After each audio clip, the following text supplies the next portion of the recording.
Très bien les amis, ici Haris Sultan. Sur cette chaîne, j'ai beaucoup parlé des problèmes liés à l'accueil de migrants non contrôlés dans votre pays. Et nous avons vu qu'à partir de 2015-2016, il y a eu un véritable tsunami de migrants illégaux arrivant en Europe, puis aussi au Royaume-Uni. Ces personnes affirmaient être des demandeurs d'asile et que leur pays d'origine était bombardé par leur propre peuple, par exemple la Syrie, la Libye. Oui, l'OTAN a bombardé la Libye pour sauver le peuple libyen des attaques de Kadhafi. Mais pourtant, c'est toujours l'Occident qui est ça le méchant. Et oui, nous avons beaucoup d'idiots, des idiots utiles en Occident, qui blâment l'Occident d'essayer de faire ce qui est juste. Peut-être que l'Occident ne devrait pas intervenir. Mais même sans son implication, ces gens viendraient quand même, car ce n'est qu'un prétexte. Qui laisse derrière lui ses femmes et ses enfants. Car ce que nous avons constaté, c'est que ces personnes venant d'Afrique ou du Moyen-Orient sont toutes des hommes en âge de combattre. Et nos gouvernements les ont installés dans des hôtels, surtout au Royaume-Uni. Chaque grande ville européenne est foutue, c'est doublement foutu, c'est foutu royalement. Si vous êtes une femme, je vous ai déjà montré de nombreuses vidéos dans le passé où je vous ai montré comment des femmes se font agresser sexuellement et attaquer par ces migrants illégaux. Et aucune justice ne leur a été rendue. Parce que faites-vous? Je connais personnellement une femme demandeuse d'asile, c'est une femme pakistanaise, ex-musulmane et athée, elle est en Allemagne. Donc elle est installée dans cette école de langue allemande pour apprendre l'allemand.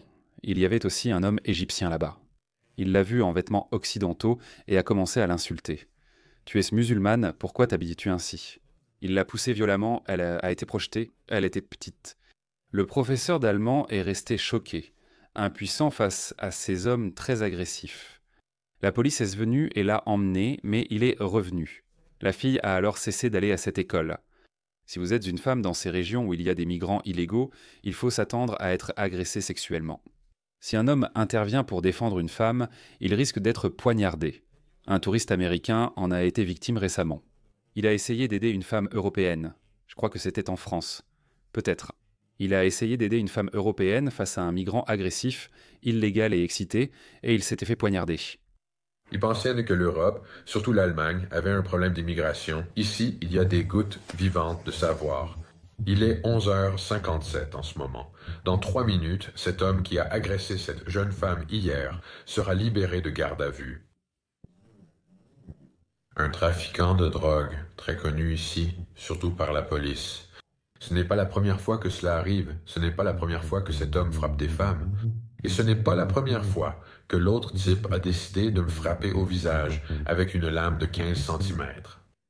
S'il pouvait faire ça au peuple d'Allemagne et ensuite être relâché 12 heures plus tard, voire moins, à ce stade, où est la loi? Ce pauvre homme a été poignardé et défiguré à vie pour avoir tenté d'agir correctement. Quelque chose que la police devrait faire, quelque chose que le gouvernement n'aurait jamais dû permettre. Tu arrives, désolé, on est complet, on ne peut pas t'accueillir. Va te battre en Syrie, là où tu es en sécurité. Pourquoi reviendrait-il? Jamais il ne reviendrait. Laisse-moi te montrer comment voir ça. Bande d'idiots, ces politiciens occidentaux. Tu ne peux pas les détester assez. Regarde ça, écoute ça.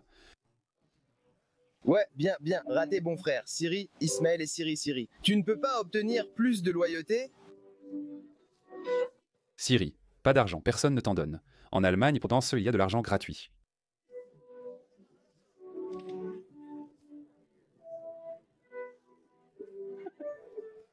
C'est génial. C'est exactement comme ça qu'ils pensent vivre dans ces hôtels pour migrants au Royaume-Uni. Pourquoi retourner? La pauvreté est omniprésente.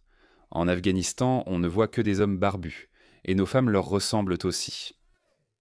Ici, on est logé, on est habillé, on est nourri. Et ensuite, on peut sortir et agresser sexuellement des femmes. Putain, c'est incroyable. Qui voudrait y retourner? Ce n'est pas que ce type. Écoute, retournez-y, la guerre est finie, reconstruisez votre pays. Il t'informe que tu peux rentrer. Ta raison de fuir n'existe plus. La charia est désormais en vigueur chez toi. Tu trouves que c'est mieux que la charia soit appliquée là-bas maintenant? En tout cas, oui, donc tu es pour la charia. Oui, qu'est-ce que tu préfères? La charia, le décret de loi ou la constitution? En tout cas, je suis pour la charia. Je soutiens la charia. Elle n'existe pas en Allemagne, seulement en Syrie, mais il ne veut pas s'y rendre. Tout comme les musulmans nés en Occident utilisent la liberté d'expression contre l'Occident, ces personnes abusent de vos lois sur l'asile, de vos lois humanitaires, de votre nature humaine. Ils l'utilisent pas contre vous, mais vous êtes obstinément attachés à votre propre justice dans votre démonstration de vertu. Mais ces hommes, ce sont tous des hommes.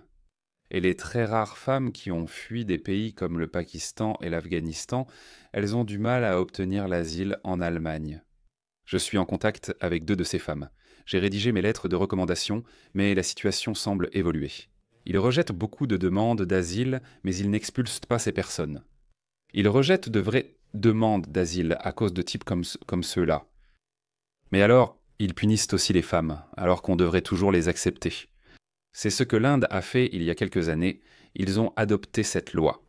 Toute personne du sous-continent indien, comme le Bangladesh, l'Afghanistan ou le Pakistan, toute minorité persécutée non musulmane peut venir en Inde. De nombreux musulmans, dont moi, ont critiqué le gouvernement Modi. Je me demandais pourquoi, et qu'en est-il des musulmans, des chiites et des ahmadis. Modi a dit « Non, désolé, ce n'est pas mon problème. C'est ce que l'Occident doit faire. » Aucun asile pour les musulmans, ils ont déjà 55 pays comme la Malaisie, la Turquie, l'Indonésie. Allez dans ces pays qui vous sont culturellement plus proches, allez là-bas. Dites-leur que vous voulez la charia en Malaisie et en Indonésie. Ne les laissez pas entrer en Occident. Désolé, des temps désespérés requièrent des mesures extrêmes. Nous vivons une époque sans précédent et nous avons besoin de lois sans précédent. Nous avons besoin de lois discriminatoires. Les demandes d'asile ne devraient être acceptées que pour les non-musulmans venant de pays musulmans. Et les athées, bien sûr. Si vous êtes un musulman sunnite, pourquoi fuyez-vous le Pakistan? Pourquoi fuyez-vous l'Afghanistan? Vous avez votre gouvernement. Quand ils arrivent, ils répètent « Nous voulons la charia au Royaume-Uni, en Allemagne. Alors allez dans des pays où elle existe. » Ce n'était pas le but de cette vidéo. Les femmes, revenons à cela. Ces personnes peuvent me poignarder des hommes américains. Et les femmes, regardez, que se passe-t-il pour les femmes? Regardez ce type. Il harcèle, suit, siffle les femmes allemandes sans aucune honte et il filme tout ça.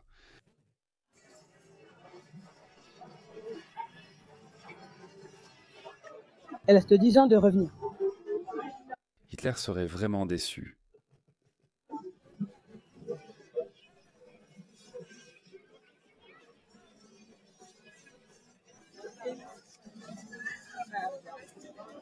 Regarde cet homme barbu. Paris, regarde ce qu'ils ont fait des pays du tiers-monde. Il y a près de 5 ans, j'ai dit sur une de mes chaînes en ourdou que partout où ils vont, ils transforment le lieu en tiers-monde. De nombreux Pakistanais, notamment libéraux, me reprochaient de critiquer mon peuple disant « Regarde, c'est Paris. » C'est Paris, c'est Paris. Il y a aussi un camion poubelle là-bas. Regarde ça. Le monde Paris est une ville du tiers-monde. J'en ai vu un autre récemment, laisse-moi te le montrer. Londres Southall. Southall est principalement occupé par des Indiens Punjabis. Et voici une femme indienne qui critique les Indiens en disant « Regardez ce qu'ils ont fait. Regardez ça. Rien ne vaut ça. Partez en vacances et économisez actuellement 50 livres par personne, soit 200 livres.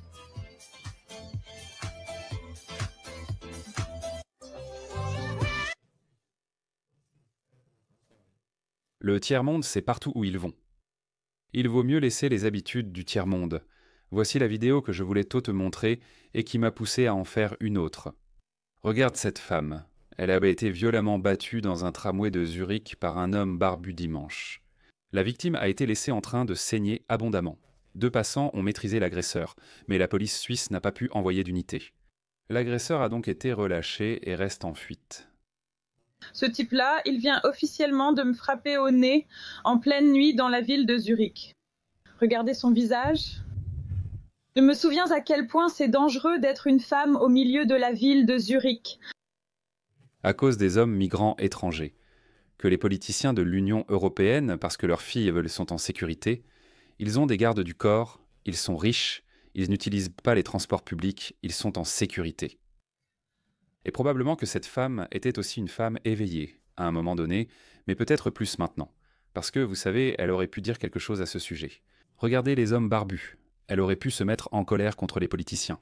Mais peut-être, vous savez, elle se dit « Oh, c'est un peu raciste. Vous, ils vous rendent les racistes, pas racistes. » En fait, c'est culturel, pas raciste, culturel. Un homme frappe sa copine M13 Trump à Frankenthal avec le poing en plein visage. À son réveil, un voile noir lui couvre les yeux. Panique. D'abord, je vérifie si je suis entière, puis je remarque que je saigne. Immédiatement, l'aide-soignante et le superviseur attrapent l'homme, vous et le conducteur du tram appelez plusieurs fois la police, mais elle ne vient pas. De quoi sont occupés les policiers suisses? Qu'ont-ils à faire? Ils n'ont pas pu venir à temps. Ils m'ont complètement laissé seule. Nous étions totalement perdus. Le tram était trop...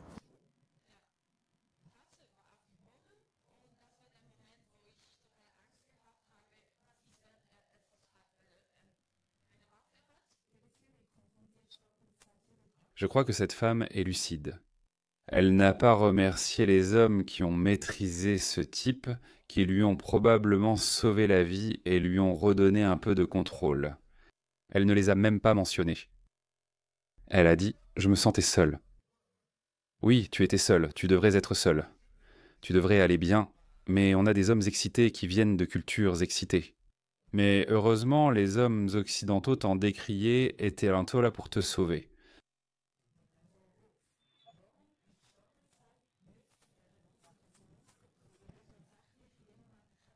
Impossible d'envoyer une patrouille car nous étions occupés avec d'autres migrants violents.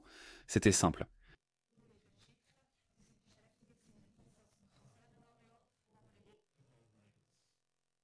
Il a fallu rassembler des gens parmi les agents qui auraient normalement été en patrouille régulière.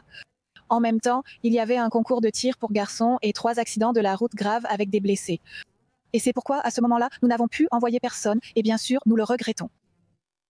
Regardez cette femme, sûrement une Américaine en France. Quel dommage. Paris, ville de la romance et de la mode. Autrefois, nous pensions cela de Paris, mais je vous ai montré ce qu'il est aujourd'hui. Voilà ce qu'est Paris de nos jours. Voilà Paris. Ouais, alors regarde ce que cette fille dit. Ne te méprends pas, j'adore vivre à Paris, mais ce n'est pas pour les faibles, putain, j'aime. Rentrer en Amérique. J'ai été harcelée tellement de putain de fois dans cette foutue ville que j'ai peur d'aller n'importe où toute seule. Et il y a toute une ville magnifique dehors que j'ai juste envie de découvrir.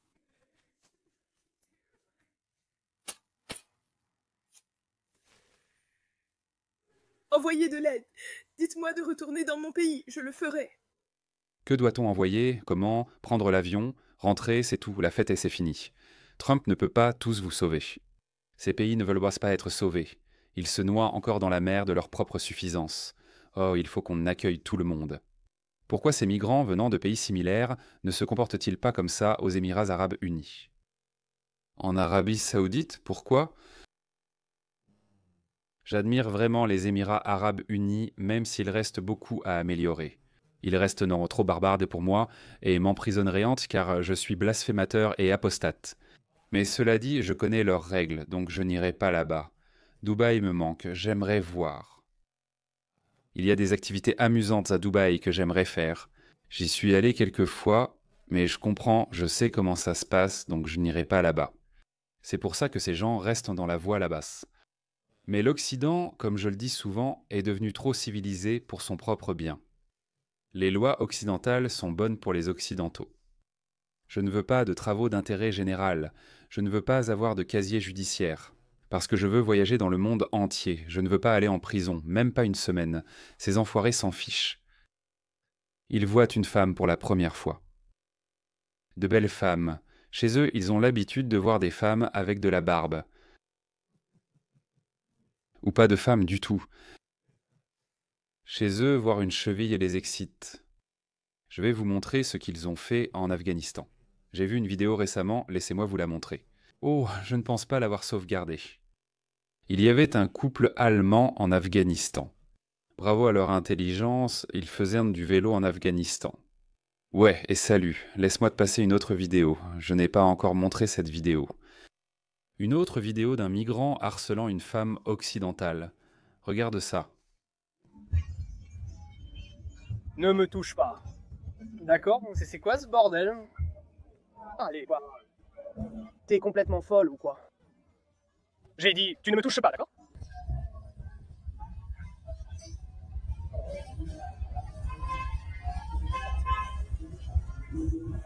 Oh.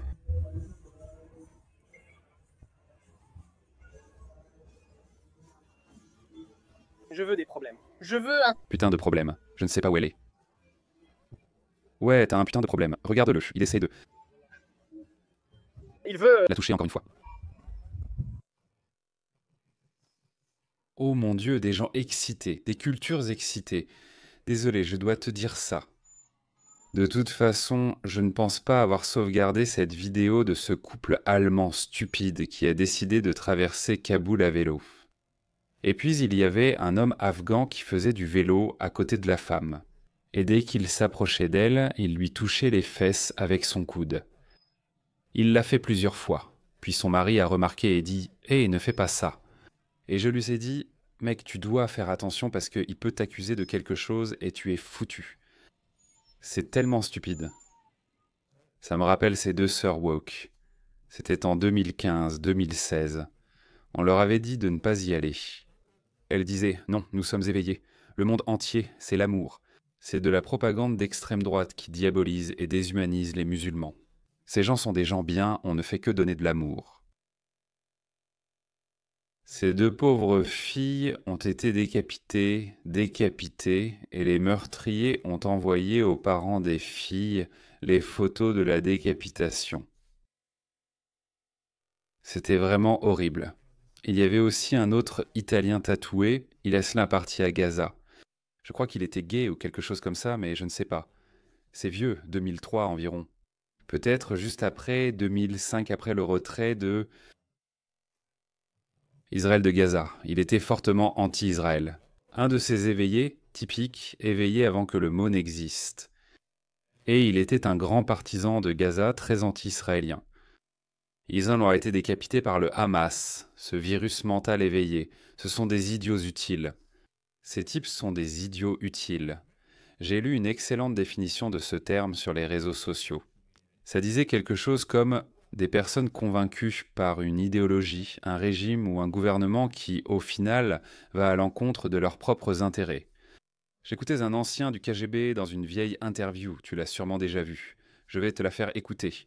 C'est ce qui arrive aux wokes à chaque fois, sans exception. Partout où ils parviennent à déclencher une révolution chaleureuse d'extrême gauche utopique, ce sont eux les premiers à être exécutés. Les gauchistes, croyant naïvement à la beauté des socialistes ou des communistes soviétiques ou de tout système, deviennent, une fois désillusionnés, leurs pires ennemis. Voilà pourquoi mes instructeurs du KGB insistaient « Ne perdez jamais de temps avec les gauchistes, oubliez la politique. » Idiots utiles. Visez plus haut. Ils ne servent qu'à l'étape de la déstabilisation d'une nation. Par exemple, vos gauchistes aux États-Unis. Tous ces professeurs et tous ces beaux défenseurs des droits civiques, ils sont des instruments dans le processus de subversion uniquement pour déstabiliser la nation. Quand leur travail est terminé, ils ne sont plus nécessaires, ils en savent trop. Certains d'entre eux, lorsqu'ils deviennent désillusionnés, lorsqu'ils voient les marxistes-léninistes arriver au pouvoir, évidemment, ils sont offensés. Ils croient arriver au pouvoir, mais cela n'arrivera jamais. Bien sûr, ils seront alignés contre le mur et fusillés, mais ils pourraient devenir les ennemis les plus acharnés des marxistes-léninistes lorsqu'ils arriveront au pouvoir. Il a également été marxiste-léniniste un temps, comme lui. Le communisme, en théorie, te vend cette utopie incroyable. Et les idiots. Les personnes à faible quotient intellectuel sont les premières à tomber dans le piège. Ce sont surtout des jeunes désabusés qui pensent « Mec, je fais 3 boulots et je vais à la fac. J'ai cette dette qui s'accumule, je dois payer le loyer, j'ai envie de faire la fête, de sortir, de prendre de la drogue, mais je ne peux pas. Parce que ce système monétaire, ce système d'argent, il me fout en l'air. Alors, qu'est-ce qu'ils font ? Ils veulent s'en sortir. On a tous travaillé dur quand on était plus jeune. Il faut bosser dur. Je comprends. Certains jeunes galèrent vraiment en ce moment, je comprends. Mais il n'y a pas d'autre système. Vous ne pouvez pas voler l'argent des riches qui ont travaillé très dur pour leur argent et vous en servir pour vous-même. C'est ce que pensent ces communistes et ces idiots socialistes. C'est arrivé au Nicaragua, tu te rappelles? La plupart de ces anciens marxistes-léninistes ont soit été emprisonnés, soit l'un d'eux s'est séparé. Et maintenant, ils travaillent contre les sandinistes. C'est le même schéma partout. Au moment où ils ont servi leur but, tous les idiots utiles sont soit exécutés entièrement, soit ce sont les marxistes idéalistes. Et ils ne sont pas très intelligents. Laissez-moi vous montrer l'une de ces personnes. Voilà qui ils sont. Écoutez ce type. Il a lancé le Kafir avec un drapeau arc-en-ciel. Charlie était vraiment intelligent. Je vois de plus en plus ses vidéos. Pas étonnant qu'il le détestait, Andor. Il était si spirituel, vif et sûr de lui parce qu'il comprenait tout cela. Écoute ça. Pourquoi? Elon ne l'a-t-il pas fait? Il sera le premier à être abattu s'il y a une révolution marxiste réussie en Amérique, mais cela n'arrivera pas. Il a mis une partie de son propre argent privé pour aider à lutter contre le sans-abrisme. Le sans-abrisme n'est pas une question d'argent. Le sans-abrisme. Dites-le aux sans-abri. Je l'ai fait. Je dis, vous savez, presque tous ont des problèmes mentaux ou de drogue. Ce n'est pas un manque de capital.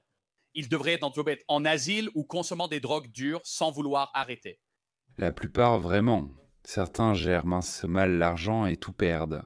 Ils peuvent somme gaspiller sur leur argent et se retrouver à la rue. Mais encore une fois, il y a plein d'opportunités pour se remettre sur pied. Et ça arrive tout le temps. Tant de personnes sans abri, propres sur elles, arrivent à se remettre sur pied tout le temps. Nous avons des asiles. Ce sont les asiles que Ronald Reagan a privés de financement. Ce sont les asiles que Ronaldo... Pour le retour des asiles, je suis totalement d'accord. J'y mettrai même tout un parti politique. D'accord. Il sera le premier. Tu vois, il était toujours gentil. S'il avait été un communiste, il aurait dit « Je t'aurais envoyé au goulag ». D'accord. Ma deuxième question concerne Mahmoud Khalil. C'était un immigrant légal, détenteur d'une carte verte, marié et futur père, exerçant sa liberté d'expression. Alors ma question est, si les immigrants légaux ne sont pas en sécurité, qui l'est? Citoyen américain? Oui, ce n'est pas illégal. Mais il a une carte verte. Il est ici légalement. Ça n'a pas d'importance. Ça n'a pas d'importance. Oui, il n'est pas citoyen américain. Comment ça n'a pas d'importance? Lisez la loi sur l'immigration et la naturalisation. Mahmoud Khalil a manifesté pour célébrer la mort de bébés juifs et le Hamas à Gaza, conformément à cette loi. Non seulement cela, il a aussi distribué des brochures de propagande du Hamas. Loi sur la naturalisation. Il a aussi financé et collecté des fonds pour cela. Le secrétaire d'État peut juger une personne avec carte verte ou visa temporaire comme une menace pour les États-Unis et contre nos intérêts géopolitiques. Mahmoud Khalil agit ainsi, il peut retourner en Turquie pour la rendre grande à nouveau. Regarde ce retour. Il vient de Palestine. Désolé, il a beaucoup voyagé au Moyen-Orient. Mais la question est, pensez-vous qu'être ici en Amérique, c'est un droit ou un privilège? Un privilège? C'est un droit et un privilège. Tu as le droit d'être ici. Oui, je crois que tout le monde a le droit libre de se déplacer où il veut. C'est ce que je dis. Il ne va pas tenir. Ces gens d'Afrique, ces gens de Syrie ou d'Afghanistan, ces gens d'Amérique du Sud, du Mexique, du Nicaragua. Je sais ce qu'ils vont lui faire. Dans quel paradis éveillé vivent ces idiots? Regarde son visage. Charlie Giggs. Sérieusement, ces enfoirés ne tiendront pas une journée. Dans le monde brutal de ces gens durs, ces gens sont vraiment durs. Et je vous le dis, ces gens sont tellement violents et brutaux que même des combattants professionnels de arts martiaux mixtes, même des professionnels, des gens qui savent de se battre, peuvent être dépassés par eux. Parce qu'ils sortent un couteau, ils sortent une arme, ils tirent d'abord et posent un peu des questions après. Et ce petit réveillé, il les veut tous ici. C'est le virus de l'esprit, c'est une maladie mentale. Tu veux enlever toutes les frontières? Oui. Donc, quand tu arrives d'un vol international à l'aéroport John F. Kennedy, pas de contrôle de passeport, non. Merci de nous l'avoir dit aussi, franchement. Je veux dire, Je suis communiste. Donc oui. Oh, en fait, oui, ça... Ça se voit. Il n'était pas très intelligent. Charlie Kirk est intelligent, évidemment, il l'a surpassé, mais même quelqu'un de moins intelligent que Charlie Kirk aurait pu avoir ce type. Et ça se voit, ce qui en dit long sur ce type. C'est vraiment l'idiot utile classique que Huey vient de décrire. Il sera le premier à être aligné contre un mur et éliminé. Il va demander « Qu'est-ce qui s'est passé ? On a provoqué cette révolution. Nous n'avons pas le contrôle des moyens de production. Je croyais que c'était le peuple. Ce n'est pas parce qu'on appelle tout commissariat du peuple à l'agriculture, commissariat du peuple à l'industrie, que ça appartient au peuple. Ça veut dire que ça appartient au leader suprême et à quelques-uns de ses proches. C'est tout. Ça a toujours été comme ça. Mais pourtant, il y a ce regain des idéaux communistes. Il y a tellement de communistes partout, tellement. Ce serait ma troisième question. Quelle est votre définition du socialisme? Dans le théorique, l'abstrait ou le pratique, à vous de choisir. Le socialisme, selon Marx, c'est quand les travailleurs possèdent les moyens de production exactement comme dans la pratique. C'est lorsqu'un petit groupe puissant et pernicieux contrôle la population sous couvert d'aider la majorité, alors qu'en fait, cela ne profite qu'à une minorité. On obtient dictature, meurtre, massacre, mais jamais la révolution. D'accord, cela aboutit à 100 millions de morts en 100 ans. C'est tout. Bref, désolé les gars, j'ai été trop long. Donc oui, ce sont ces personnes qui ont endommagé notre monde. Leur signalement de vertu a conduit à des lois très laxistes, des lois sur l'immigration très souples, ce qui a fini par créer un monde très violent. Et maintenant, ils ont créé un monde violent. Ils aggravent le problème en infiltrant notre système judiciaire, et maintenant nous avons encore plus de lois progressistes. C'est pourquoi le type qui a tué Irina, ce monstre brutal, a été relâché. Il a été arrêté 14 fois et relâché 14 fois. Et on pourrait penser que ces gens diraient « Oh, d'accord, d'accord ». Mais ce n'est pas ce que nous disons. Parce qu'il y a des gens modérément woke avec qui je parle, et quel est ce comportement? Ils disent « Bah non, personne ne dit que ces gens devraient être relâchés ». Je réponds « Non, ils ont raison. Laissez-moi vous montrer quelque chose qui va vous faire bouillir de rage. » Le but de ces vidéos n'est pas vraiment de vous mettre en colère ou de faire monter votre tension, mais de vous montrer ce qui se passe réellement. Parce que beaucoup d'entre nous, nous vivons dans nos bulles, et la plupart du temps, nous ne savons pas ce qui se passe dans le monde. C'est logique. Je vis dans un quartier paisible et j'ignore ce qui se passe dans le monde. Si ce n'était pas pour les réseaux sociaux, c'était Irina, tu te souviens? Elle a été tuée par cet animal? Donc quelqu'un a dégradé cette fresque qui était dédiée à Irina, et ils ont posté et ils ont peint la fresque de son meurtrier par-dessus la sienne. Comment cela peut-il ne pas être une idéologie maléfique et perverse qui te pousse à glorifier cet animal, plutôt que la victime? Il n'y a rien de plus clair que ça. Désolé de ne pas trouver de meilleurs termes. Sans provocation. Elle est juste restée assise là, discrète, avec un sweat à capuche, un pantalon de survêtement et une casquette. Assise indifférente à la couleur, elle n'était entourée que de personnes noires. D'ailleurs, à sa droite et derrière elle, tout autour d'elle, il n'y avait que des personnes noires. Elle était indifférente à la couleur. Elle avait une affiche Black Lives Matter, elle est venue s'asseoir devant ce gars. Encore une fois, indifférente à la couleur. Il l'a tuée. Elle ne l'a même pas regardé ni provoqué. Zéro provocation, totalement innocente. Et ce type, sans aucune provocation, sans aucune raison autre que sa haine des Blancs ou sa maladie mentale, peu importe. Pure méchanceté, il l'a poignardée brutalement. Oh mon Dieu, sa photo. Regarde, on a même dessiné un pénis sur sa bouche. Regarde ça. Mais qui sont ces gens? Je t'ai montré le gars que tu viens de voir tout à l'heure. Voici notre situation, les gars. C'est de la pure stupidité, de l'idiotie totale qui a engendré de la méchanceté à partir de ça. Qui aurait cru qu'être idiot finirait par devenir maléfique un jour? J'ai toujours pensé qu'être idiot était une disposition psychologique, une maladie naturelle, comme si on n'avait aucun contrôle là-dessus. Mais qui aurait cru qu'être idiot reviendrait à être maléfique? La méchanceté, ces gens créent un monde maléfique. Des migrants agressent sexuellement et frappent des femmes. L'homme blanc est un problème. Des crimes commis par des noirs natifs contre des blancs innocents. Eh bien, c'est l'homme blanc le problème. Frontières ouvertes, violeurs, idéologues islamistes qui arrivent et veulent imposer la charia. C'est l'homme blanc le problème. C'est débile, les gars.